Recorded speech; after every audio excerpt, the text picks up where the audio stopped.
So hi guys, nandito pala kami sa may Old San Agustin Elementary School.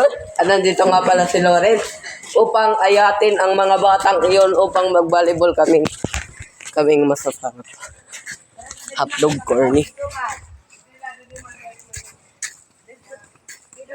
So nakita nga namin sila at dito na nga nagba-volleyball na sila kasi may nalang mga receiver sa kawaray.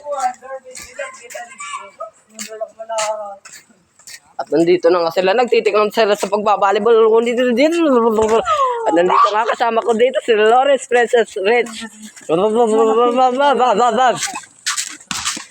Oh, may mga serve nga dito. Ayaw, dere ako. Kakatewa ako. Upit kamera ni sir, ang galing. Kabataan. Babaralibol dito ang mga kabataan.